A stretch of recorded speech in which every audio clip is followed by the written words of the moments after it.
সাহারি ও ইফতারিতে বেশি খাবার খাবেন না। মনে রাখতে হবে, সাহারি এবং ইফতারিতে যদি আপনি বেশি খাবার খান তাহলে আপনার কয়েকটা সমস্যা দেখা দিতে পারে। কারণ কি জানেন, আমরা যখন সারাদিন যখন রোজা রাখার পরে ইফতারির আগ মুহূর্তে আমার মনে হয় কি যে সারা পৃথিবীতে আমি খেয়ে ফেলবো, এরকমটা মনে হয় না? এইরকমটা কিন্তু আমাদের অনুভূতি আসে। কিন্তু হ্যাঁ, আল্লাহ পাক রব্বুল আলামিন আমাদেরকে রোজা কেন দিয়েছেন? রোজা তো অবশ্যই কষ্ট হবে, এটাই তো কষ্ট। আল্লাহ মুমিনদেরকে বুঝাইতে চেয়েছেন, হ্যাঁ মুমিনেরা শোনো, পৃথিবীতে এমন কিছু ক্ষুধার্ত ব্যক্তি আছে তারাও খাবার খায় না, তাদের খাবার জুটে না। তাদের প্রতিও তোমাদের দৃষ্টি লক্ষণ রাখো যে তোমরা রোজা রাখার পরে তোমাদের যদি এমন অবস্থা হয় তাহলে ক্ষুধার্ত যারা আছে তাদের কি অবস্থা হয়। এটা আমাদের জন্য শিক্ষণীয়। এই যে রোজাটা, এটা আমাদের জন্য একটা শিক্ষণীয় বিষয়। অসহায় ক্ষুধার্ত ব্যক্তিকে আপনি তাড়িয়ে দেন, তাদের সাথে আপনি বাজে ব্যবহার করেন, তাদের সাথে আপনি বাজে আচরণ করেন। আল্লাহ আপনাকে রোজা দিয়ে শিক্ষা দিয়েছেন, দেখো তারা ক্ষুধার যন্ত্রণায় কেমন করে আর তুমিও ক্ষুধার যন্ত্রণায় কেমন করতেছো। সম্মানিত হাজিরিন, আমরা কি করি, ইফতারির সময় আমরা এই যে ভাজা পোড়া, ঝালমুড়ি, তারপরে হচ্ছে মশলা জাতীয় খাবার আমরা কি করি, সারা দিন না খেয়ে থাকার পরে ইফতারির সময় আমরা ইচ্ছে মতো জলমের মতো খাবার খাই, তাড়াহুড়া করে খাবার খাই। এতে করে কিন্তু আপনার বিশাল একটা সমস্যা হতে পারে। এই সমস্যা কিন্তু আপনি এড়িয়ে চললে হবে না। এই সমস্যার কারণে অনেক মানুষ মৃত্যুর কারণ হয়ে যায়। অনেক মানুষ ইফতার করার পরে হঠাৎ শুনি যে সে নাকি হার্ট অ্যাটাক করেছেন, হার্ট অ্যাটাক করে সে মারা গেছে।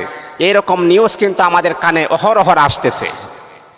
এটা বিজ্ঞানরা রিসার্চ করে দেখেছেন, গবেষণা করে দেখেছেন যে ইফতারিতে যদি কোনো ব্যক্তি যদি মশলা জাতীয় খাবার বেশি পরিমাণে খাবার খায়, কারণ হঠাৎ করে আপনি জাল খাবার খাচ্ছেন, হঠাৎ করে আপনি পেঁয়াজু, আলুর চপ, বেগুন বা বিভিন্ন প্রকারের খাবার আপনি খাইতেছেন, তেলাক্ত জাতীয় খাবার খাইতেছেন, এতে করে আপনি হার্ট অ্যাটাকের ঝুঁকি হওয়ার সম্ভাবনা 95%।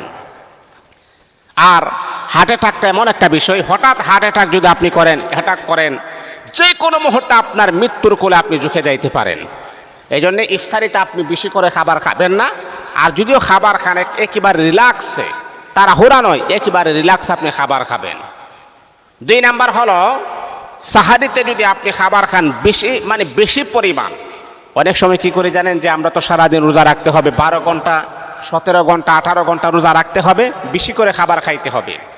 আমরা কি করি, গরুর গোশত পাইলে গলা পর্যন্ত খাবার খাই। আপনি জানেন এতে করে আপনার পাকস্থলীর মাঝে সমস্যা হতে পারে, এতে করে আপনার কিডনির মাঝে সমস্যা হতে পারে, এতে করে আপনার শারীরিক সমস্যা আপনার আরো বিকট হতে পারে। আপনি একটা জিনিস আপনি খেয়াল করবেন, আপনি যদি সাহারিতে বেশি খাবার খান, আপনি রোজা রাখতেও আপনার বেশি কষ্ট হয়। আছে না এমন? আপনি বেশি খাবার খাইলে আপনি দেখবেন ফজরের পরে আপনার ওয়াশরুমে যাইতে হয়, আপনার ওয়াশরুম করার পরে পেট একেবারে খালি হয়ে যায়। তা আপনি কি ভাবছেন যে বেশি খাবার খাইলে আমি লং টাইম থাকতে পারবো, আমার রোজার কষ্ট হবে না? না, বিষয়টা কিন্তু এমন নয়। আরে আল্লাহ তো আপনাকে রোজা দিয়েছেন এই কষ্ট অনুভব করার জন্যে। আল্লাহ তো আপনাকে রোজা দিয়েছেন এই সাধনা অনুভব করার জন্যে। রোজা কি পরিমাণ কষ্ট আমার বান্দা, তুমি একটু নিজের থেকে তুমি একটু দেখো। এই জন্যে তো আল্লাহ পাক রব্বুল আলামিন বলে, বান্দা রোজার কষ্টটা যেহেতু বেশি, খাবার খাওয়া যায় না, স্ত্রীর কাছে যাওয়া যায় না।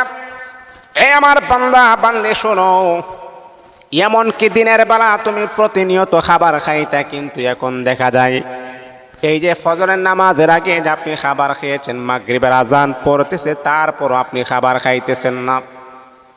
এই যে বান্দা রোজার যে কষ্ট, রোজার যে পরিশ্রম, রোজার যে বেনিফিট, সেই জন্য আমি আল্লাহ পাক রব্বুল আলামিন আমি কোনো ফেরেশতার হাতে না দিয়ে সরাসরি আমি আল্লাহ আমার বান্দার কুদরতি হাতে দান করব। রোজার কষ্টটা বেশি যেহেতু, আমি আল্লাহ আমার বান্দাকে নিজের কুদরতি হাতে তার পরিশ্রমের পারিশ্রমিক দান করব।